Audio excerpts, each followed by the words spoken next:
নতুন বছর নতুন কাজে নতুন বসের সাথে আজকে নতুন বছরের পার্টিতে অ্যাটেন্ড করলাম। তো সব মিলিয়ে দিনটা খুব ভালোই ছিল। হোয়াটসঅ্যাপ বিউটিফুল পিপল, আসসালামু আলাইকুম, ইটস মি লিমন। আবার চলে আসলাম তোমাদের মাঝে নাদার ব্লগ নিয়ে। আজকে ছুটি ছিল আমার, আর আমার নতুন কাজের এখানে পার্টি ছিল, new year plus Christmas party. তো এখানে আইসেই আমি গরম গরম পার্টি পেয়ে গেলাম। সো বসের পার্টিতে আমাকেও আসতে বলছে। আমি লাস্ট 3 দিন কাজ করছি, তো আমাকেও বলছে নতুন প্লেয়ারটাকেও নিয়ে এসো, মানে নতুন যে কামলা লিমন ওকেও নিয়ে এসো। আর এই যে হচ্ছে তন্ময় ভাই, আর এই যে ভাই ব্রাদার কলিগ সবাই আছে। তো এই রেস্টুরেন্টে বাঙালি ভাই ব্রাদাররাও কাজ করে।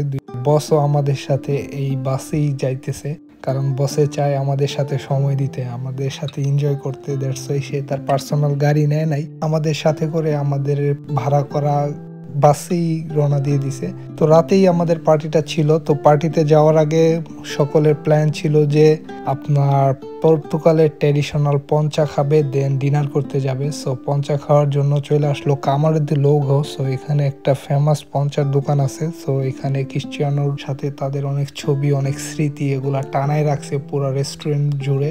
এখানে সবাই পঞ্চা খায় আর আমি খাই পানি, কারণ কিছু করার নাই গাইস, আমি অ্যালকোহল খাই না। এটা যারা জানেন তারা তো জানেন, আর যারা নতুন দেখতেছেন তারা জাইনে নেন। সো এরপর আমরা চলে আসলাম পিকো দু বার্সো। এখানে একটা রেস্টুরেন্টে রিজার্ভেশন দেওয়া ছিল আমাদের আজকে রাতে ডিনারের জন্য। তো রেস্টুরেন্টটাও খুব সুন্দর ছিল।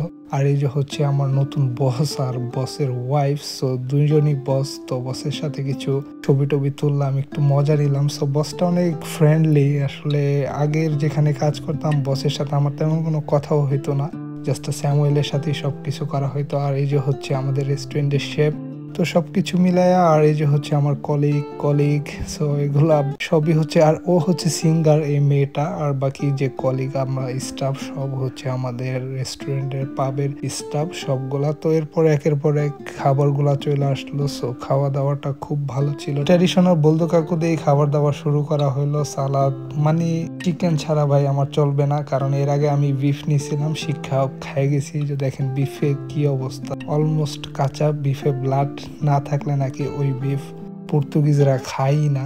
আর বাই দ্য ওয়ে গাইস, আমার যে মালিক আর এখানে যারা দেখতে পারতেছেন একজনও পর্তুগিজ না, অরিজিনাল পর্তুগিজ একজনও না। এখানে হচ্ছে আইরিশ, তারপরে ভেনিজুয়েলিয়া, বাংলাদেশ, আর হচ্ছে ইংল্যান্ডের সব লোক। আমার বর্তমান কাজের জায়গায় কোনো পর্তুগিজের চিহ্নই নাই। সো যাই হোক, খাওয়া দাওয়া করলাম সব মিলায়। ডেজার্ট ওইটা ছিল, ওইটাতে পর্কের জিলোটেন আছে, এই জন্য আমি খাই নাই, আমি আনারস খাইছি।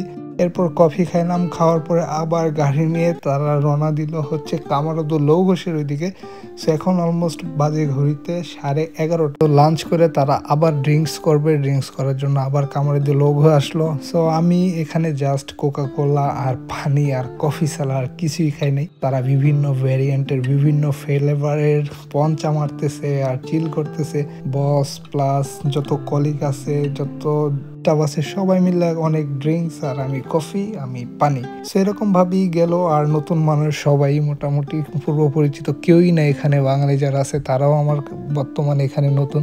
তো সবার সাথে একটু মেশার চেষ্টা করলাম, আড্ডা দেওয়ার চেষ্টা করলাম, নিজেকে পরিচিত করতে চেষ্টা করলাম, আর কি একটু পরিচয় হলাম, গল্প করলাম। যদিও আমার পুরাতন কলিগ না, তারপর একবারের জন্য মনে হয় নাই যে এরা আমার নতুন কলিগ বা নতুন পরিচিত। সবাই খুব ভালো, ফ্রেন্ডলি ছিল, অনেক ভালো আড্ডা এনজয় করছি। ঠিক এদের সাথে আমি সামনে ভালো কাজকর্ম কন্টিনিউ করে যেতে পারবো, ভালো লং টাইম একটা সার্ভিস দিতে পারবো এই কোম্পানির সাথে, কারণ বস এবং বসের ওয়াইফ প্লাস স্টাফগুলো সবাই হচ্ছে খুব ফ্রেন্ডলি। তো যাই হোক গাইস, আমাদের পার্টি টাটি শেষ, এখন বাজে রাত 2:30। আমাকে বাসার এখানে নামাই দিয়ে গেছে, এখন হাইটে বাসায় চলে যাই। সো এতটুকু ছিল আজকে ভিডিওটি। ভালো লাগলে লাইক কমেন্ট শেয়ার করে দিন। লিমন এখন আসছে, টাটা গুড বাই, আল্লাহ হাফেজ, take care, love you guys.